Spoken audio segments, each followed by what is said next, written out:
Alright, Teleodia champs, are you excited? Because I'm excited. It's that time of the year, XPS 15 baby with the OLED. We're going to unbox this thing and have a look at the box. That is a 14-inch Razer blade, okay?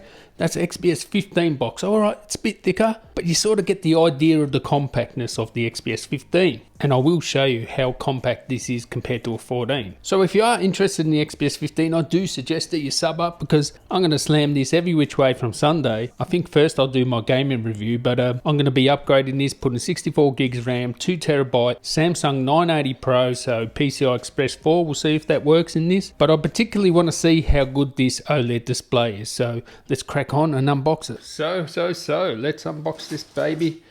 I'm so excited to see how good this OLED display is because really there's nothing as sexy as an XPS. So one thing about this XPS is I bought this with my own money, okay? This is not a review unit.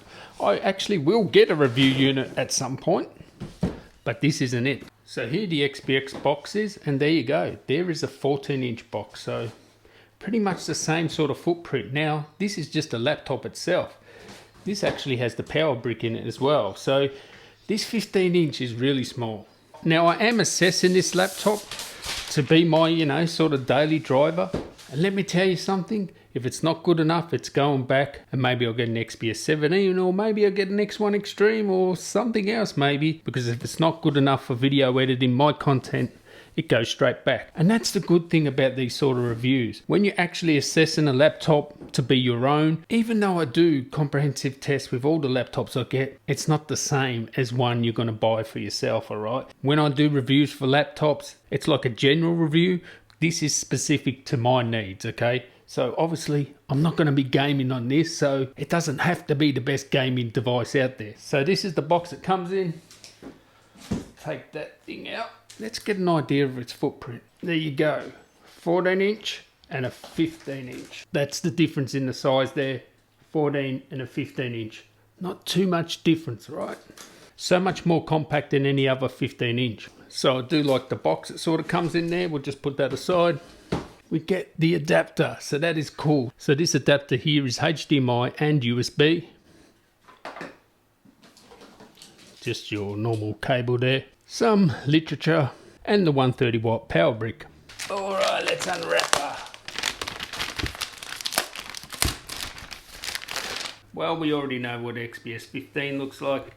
One of the sexiest laptops you get. Although I'm not the biggest fan of this Dell logo. I'd rather the XPS there than the Dell. The only reason I got the black is because it had the specs I wanted. Otherwise I would have got the white. Let's fire her up and let's see how this screen is. Nice carbon fibre finish there. They've got good keyboards. They look exactly the same as the last model. All Infinity Edge display here. Wolf. Alright, so here we have it. This gorgeous 3K display OLED. Oh my god, it is amazing. It is gorgeous. It is sexy. And one thing I have noticed is if you use Premiere Color, you have an extra option as a color calibrator. So you can either use the i1 Display Pro or Portrait Display C6.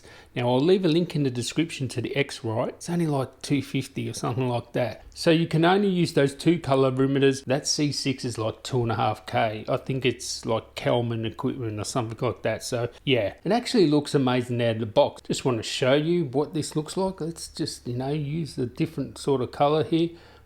Look at that. Wolf. That is, wow, that is gorgeous. The crispness of the text, wow.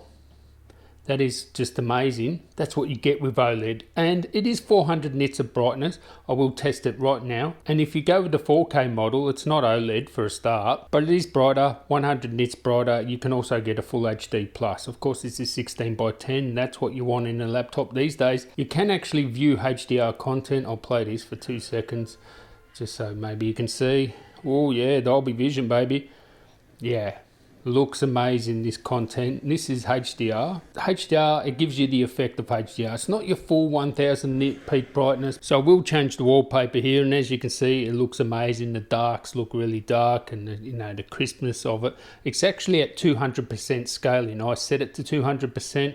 Actually getting firmware upgrades through the actual Windows update, and that's the thing that like has been happening lately. I had an Asus laptop that done the exact same thing. It updated the BIOS via Windows Update. Just weird. This isn't the latest BIOS on this. Of course, I will test that. This model here, of course, is the 3K OLED model. It has an i7, so the 8-core i7 11800H, and it has the RTX 3050 Ti, 16 gigs RAM. We will be upgrading that to 64 gigs and putting in the PCI Express 4.0 SSD. Whether that works or not, well, we'll find out. So stay tuned and make sure you subscribe for that. But of course, this is like the last model XPS 15. Now you get 2 Thunderbolt 4s instead of Thunderbolt 3, which is the same as Thunderbolt 3 anyway, just with all the features implemented. On the right hand side, you get USB Type-C and you get the SD card reader there. But stay tuned for my full review of this. This looks amazing so far.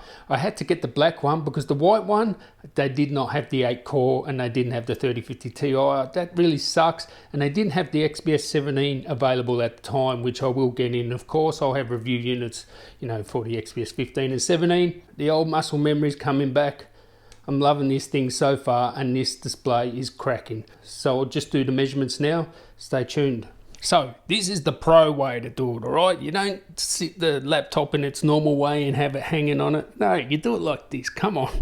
So straight away, 374 nits. So that's within the 10% plus or minus of its, specification of 400 nits brightness. So it is a bit less than what it says. All panels are different. Some will get better, some will have more than 400 nits, some will have less. That's just how it is, 374. Alright, so we have 100% sRGB, 93.6% Adobe RGB, and 99.1% P3. So it checks out. It ended up being 378 nits of brightness there. So, that's within the 10% plus or minus sort of thing there. Nothing to worry about in that regard. So it is a cracking display. Look how sharp that text is. It just looks amazing. This display, the HDR actually looks good. I know it's not 1000 nit peak brightness, but it's HDR 400 or whatever it is. It still gives you a good, HDR effect. Okay, just a quick look at the battery report, and I can report that yes, 84 watt hours, its design capacity and its full charge capacity so far, and it's an SMP battery. Now I do have to check the battery again and the display again, of course. Now look at this, preview calibration. So if you have a look at the colors up there, preview calibration. So what I'm doing here is I'm checking the calibration and the uncalibrated, and as you can see, I cannot tell the difference. Can you tell the difference? I cannot see the difference between calibrated and not calibrated. So this is really accurate, and actually compared to say some of the LED 4K displays we had on the XPS in the past, and even the OLED, the previous OLED one, they used to be really saturated, and this thing here, this color accuracy is really good. I'm liking it, and I'll dig in deeper to the contrast and the delta E's and that, just for my own benefit here. But you can see here, delta E maximum, I think, of 3, average of 0.2.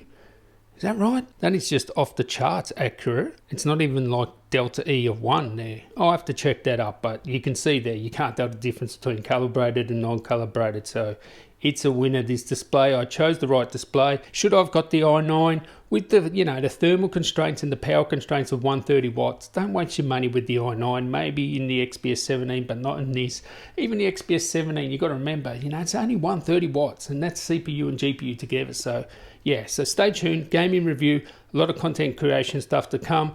Yeah, I'm liking it so far. It's really good. I'll catch you in the next one. Tally ho.